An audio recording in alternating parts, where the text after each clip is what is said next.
Hey, friendo, Steve here. Welcome back to the channel. It's time for another Ask Wrestle Juice. You guys left a bunch of great questions, so let's dive into it. First up, Scott Lopez says, when we look back at 2022, what will be talked about more? The rejuvenation of WWE at the hands of Triple H, Vince stepping down, or CM Punk burial of the company that gave him what WWE couldn't? So on any other year, in any other year, this would have been an easy question to answer. Vince McMahon stepping down from the WWE should be like the number one story. And of course, the way it happened too, it wasn't exactly like he went out quietly. There was the NDAs and the sex scandal thing that he had been paying women off that he had been sleeping with and whatnot and not reporting it or whatever. And then Triple H takes over, and WWE sees a little bit of an increase in the quality of the product. This is something we've all been wanting now, I think, for a very long time. However, the absolute train wreck that is Brawl Out, Media Scrum Gates, Muffin Mania, whatever you want to call it. CM Punk having basically a resurgence in his career over the past year, and then and just torpedoing it in one rant and subsequent backstage fight was so much. It dominated sort of the silly internet wrestling news landscape. I know, because I've done endless thumbnails featuring variations on CM Punk, Ace Steel, the Young Bucks, Kenny Omega. Even today, I should say yesterday, because I'm recording this on the day of, but it's going up the next day, I did a thumbnail that featured CM Punk's dog. That's how ridiculously engrossing this story has become, whether you like it or not. It's just had a lot of legs, and it seems to be, I don't need these in my ears, it seems to be like the story of the year. But clearly, looking back, I think 5 years from now, you're going to see this moment, or this year rather, as being the year that Vince McMahon stepped down. I think that him leaving the company is going to have much larger repercussions going forward. Not to say that, you know, the situation with CM Punk won't, because who knows if what he's going to do now. He could affect the landscape of wrestling still if he were to go to WWE. If that happened, the Young Bucks and Kenny Omega, this might have sort of soiled their outlook in AEW, depending on, you know, what happens with them for the length of their contract. They might decide to go to WWE after this. Who knows? So, I mean, this story might also have some, you know, future consequences. But clearly, Vince McMahon stepping down after the scandal is going to have some pretty big implications going forward for WWE. And I would think that that's probably in the end going to be the bigger story, even if in the short term, in this quarter, basically in this span of time, it seems like the CM Punk stuff is dominating stuff. And I think that's basically just because, you know, not a lot of information was out there. We got bits and pieces. We're probably going to get a lot more going forward now that the investigation is over, and a lot more people are going to be sort of, you know, giving their sides of stuff. So yeah, it'll be interesting. But yeah, two huge stories this year. Obviously, we thought 2021 was going to be as crazy as it got. I get the feeling that, like, you know, crazier shit's even going to happen maybe next year. But yeah, for sure, I think long-term speaking, it's going to be the Vince stuff. Short-term, CM Punk and his infamous media scrum now. Cameron Shank wants to know, what factions or tag teams would you like to see appear on the Broken Skull sessions? Factions, tag teams, I don't know, like the Dudley Boys maybe. I think they'd make for a good interview. Clearly the Hardy Boys would be good. Edge and Christian, I think, could be a good one, although they've done stuff. I mean, they had a whole show, and they had a whole podcast to talk about stuff. So I don't know. There's some answers for you. The Young Bucks. That's what I want to see on the Broken Skull sessions. The Young Bucks. Shawn Michaels has a question, evidently. This is what says his name. Has got him from 1996 in the little profile picture. Says, what's your favorite wrestling match? He says, even after 2 years of watching your channel, I still know your favorite wrestling matches. I'll be honest with you. I don't even know what my favorite wrestling match is. Like, my favorite match of an actual, like, wrestling match, and I can sit down and be like, God damn, this tells a hell of a story, is probably that first Kenny Omega Kazuchika Okada match from Wrestle Kingdom 11 or whatever it was. that was truly like a reinventive wrestling match. That was absolutely terrific. After that, it's probably the end of an era match. Triple H versus The Undertaker, Hell in a Cell with Shawn Michaels, special guest referee. Again, I thought the story there was really terrific. I loved Bianca Belair versus Sasha Banks last year. I thought the emotion of that match and what it meant for Bianca Belair was a big deal. I always go to Sasha Banks versus Bayley, their first match back in NXT. That was just absolutely outstanding. So yeah, and then I was always a huge fan of CM Punk versus John Cena, the Money in the Bank match. I thought that was a really terrific match. So yeah, but probably in terms of my favorite actual wrestling match, probably Kenny versus Okada. Uncle Drew says, so The Rock's daughter, Simone, Ava Raine, debuted on NXT as the newest member of the Schism faction. In your opinion, will she be any good? What's her ceiling? I don't know. I've never seen her wrestle before. It's in her DNA probably. I love that they put her with Schism because I think that her, referencing the expectations that she has, being, The Rock's daughter, and shedding that in favor of being with the Schism family. That's a really smart, creative move, as opposed to just sort of busting out, hey, it's The Rock's daughter, but she's got a different name, and let's see her win matches. I thought this was a really smart move to put her with Schism. So I don't know. I hope that everything goes well for her. I really do, and that she takes to it. So yeah, I don't know, but I've never seen her wrestle before, so I have no idea. Jedi Bob says, do you think AEW has the chance to stay securely at the number 2 promotion on a mainstream level, or do you believe it'll have the TNA route and slowly go into obscurity? I think AEW will be fine from a business perspective. I don't think they're going anywhere, and I think they'll probably they'll be like the Burger King to WWE's McDonald's. I think that's how it's going to go. I'd be kind of shocked. I mean, unless something crazy happened, like if Tony Khan sells the company to bad business people and the ratings go down, then I think that there'd be a problem with that. But the ratings seem to be fairly stable, so I think it'll be fine. And there's a report that Warner Brothers Discovery wants to have a long-term arrangement with them, maybe presented in a more sports-like way. I don't know if that'll matter. But no, I think it'll be fine as long as it offers up a place for people to wrestle and they can pay out a decent amount of money. Then you're gonna have people going from WWE making a big splash over there. Like, this is gonna happen multiple times every single year. It's gonna be like WCW. It's just they need to make sure that they can remain profitable, and continue to build the buzz that they've had, and try to avoid too many things like the CM Punk media scrum stuff. Braden Loader says, with it just a few months away, who do you think wins the Women's Royal Rumble? At this point, I would think that probably it would be Bianca Belair, because I think she's probably going to lose that title and she'll probably win the Rumble to go back to WrestleMania. Or it could be Becky or Charlotte. I doubt it'd be Charlotte. Becky or Bianca. Chris Sadin says, just how influential do you think MJF will be in changing wrestling? He's been incredible of late, and I think he'll change the way many future stars approach the industry. The problem is MJF is a singular. Look, when he says he's a generational talent, I can kind of see it.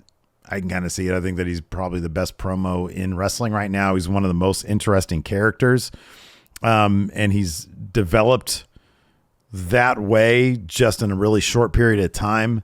As far as how will he change wrestling, I don't know if he's going to change the way people do things.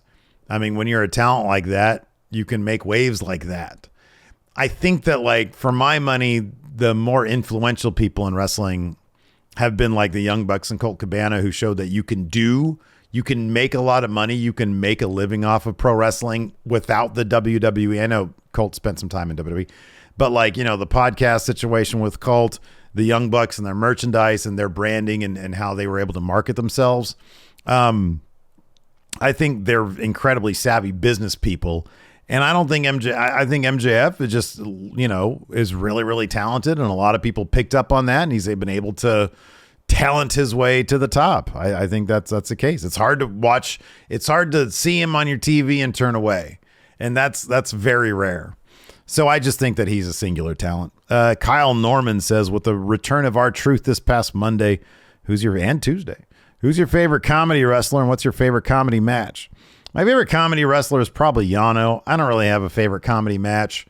I mean, I've seen like the blow up doll stuff or the little kid stuff, but like, I don't really have a favorite comedy match that I can think of and be like, oh, it's right here. But Yano is generally my favorite comedy wrestler. I think he's amazing. Irish Insight says, what's one moment that happened when you weren't a fan that you wish you had been in the fandom for when it happened? I'm going to say for me, it was, I wish I was a fan during the Montreal Screwjob. I didn't really start watching WWE until like 98. So it was like 6 months after the Screwjob around WrestleMania 98 when Austin won the title. I was watching WCW at the time. And I wasn't like, I would like back then I was, I was just like social drinkers or social smokers. I was a social wrestling watcher. And so like I'd go to my friend's house, they'd be watching wrestling. So I'd tune in, I'd keep up with everything and be like, oh, these guys are cool. But they would watch WCW. And then it wasn't until a little bit later that we started watching both. Blake Whitehouse says, despite him having one of the best careers in wrestling history, did Randy Orton ever reach his potential? He's like won a lot of championships and he's like one of the most over stars ever. His finishing move is iconic to the point of it being like memed everywhere. I don't know how much more he could do. In fact, I would actually suggest that Randy Orton blasted past his ceiling into the stratosphere way beyond any ceiling that I ever thought was possible for him. He's got a generic look. He's just chock full of first tribal tattoos, then skull tattoos, which is as generic as you can get. He's had some good theme songs. He has gotten by on his charisma. It's like not like he's like put on like killer matches. He's a good wrestler. He can put on good matches, but his charisma and that sort of the thing that I think Randy Orton always had was that sort of sense that this guy really is a prick. You can tell he's not really trying to fool anybody. He's just dick. And I think that's gotten him really, really far. And he's kept himself in good shape. And he's aged really well. And he's taken good care of himself. So he's had the longevity thing going. And he's reliable and he's consistent. And, at his best, he can be compelling. At his worst, he can come off as phoning it in and kind of boring. But he's always been around and he's been like, I don't know, what is it now? Like a 14-time champion, something like that.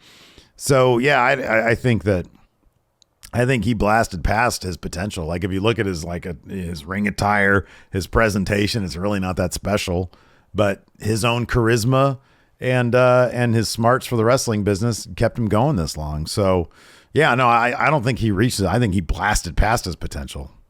Dan.0 says, do you think pro wrestling should implement an off season, taking into consideration the amount of injuries there's been with the likes of Punk, Orton, Rhodes, and Big E? Well, Big E, that wasn't like a problem with wear and tear. He got dumped on his head. CM Punk he got old. He had just come back from essentially an off season, came back from an injury.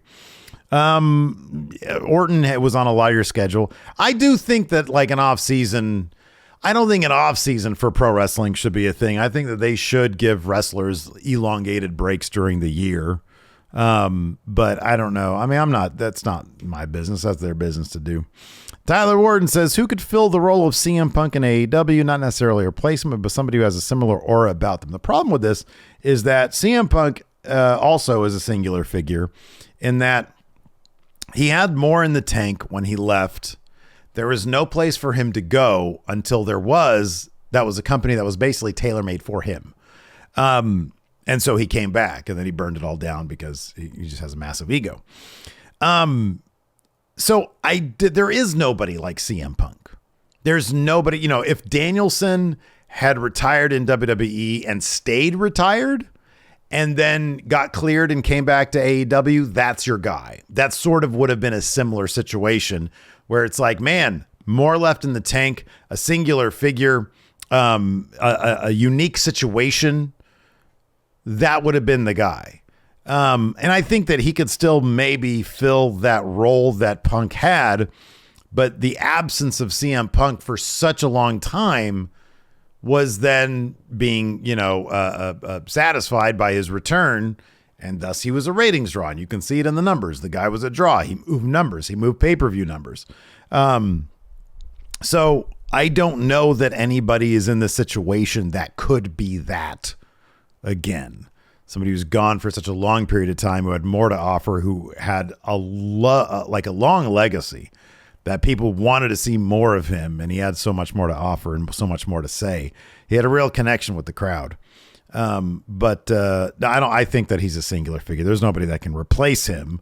There are characters that they can have, like Adam Cole, I mentioned Danielson, Mox, that can sort of fill certain boxes that he checked off, but none of them have everything that he had. Ian 30 says, do you think characters like Eddie Kingston and Moxley would have been better in the ECW era? Certainly Eddie Kingston.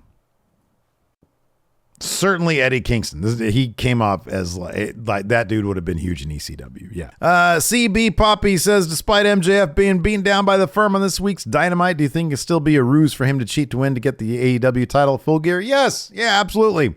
I think that one of two things are going to happen, or both these things are going to happen. The Firm, he paid them to beat him down, and William Regal's going to turn on Mox. The Blackpool Combat Club is coming to an end. They are disintegrating before our eyes. They're probably going to have Mox and Danielson feud after Mox drops the title to MJF. And I think that Regal isn't going to be around for them anymore. He's going to be, because he is the villain, the gentleman villain, he's going to align himself with MJF. I think he's going to give him the brass knucks to knock out Moxley, and that's how he's going to win. Let's see here. Lick says, what's the most underrated wrestling finisher? It's the End of Days. That thing is basically, I think only Drew McIntyre has ever kicked out of it over the past 7 years or something. It's really protected, and it's a really cool move. Marvell says, why does AEW not acknowledge Rey Fenix as a triple champion, but acknowledged Sammy and Ty, FTR, and formerly Kenny Omega when they all held titles in AAA? Phoenix is also Cruiserweight and Latin American champion. Oh, I don't know. I think sort of the prestige of the title matters when it comes to that. I mean, even AAA doesn't really hype up their Cruiserweight or Latin American championships all that much. So I don't really think that it's, I think that it's they're titles that really don't matter. Fat Tiger says, do you think squash matches should be a thing of the past? I think squash matches can still be effective. Like the Brock Lesnar John Cena one, I thought was awesome. The Brock Lesnar Kofi Kingston one I did not think was awesome, but I understand why they did it. A dominant monster proving that he's a dominant monster by beating a bunch of jobbers, that's a bit played out. We all know how it's going to go. Is it still kind of fun? Yeah, maybe, to see some people get murdered, but I'm not huge on them anymore. I kind of agree. I don't really think that they're necessary. All right, a couple more here. Let's see here. Oh, wow. Sir Hubbo says, don't you think that AEW needs to work on its color presentation? Says visually it looks like a regular indie with money. I mean, it's an indie with a lot of money. No, I think that they look... I'm actually a bigger fan of AEW's color scheme. I'm not a huge fan of everything being blue on SmackDown, everything being red on Raw. I'm not a big fan of that. It's very plain. It's very simple. I like a more lively color palette, and I think AEW gives that to us. No, I think AEW looks like a terrific production. I mean, they don't have the same money that WWE has to pump into their production. So WWE has, and WWE does have, I know people don't like Kevin Dunn, but he is a better TV director than what AEW has. I don't like the crash zooms and stuff, but in terms of capturing moments, which is more important, he's really terrific at that. But no, I think AEW's production is just fine. I don't think it looks like a regular indie with money. Anyways, that's going to do it for us today at Ask Wrestle Juice. Go ahead and click on this video here. Thanks for watching. I appreciate it. And I don't know, maybe I'll do some stuff this weekend here at the channel. And if not, hopefully I'll see you on Monday.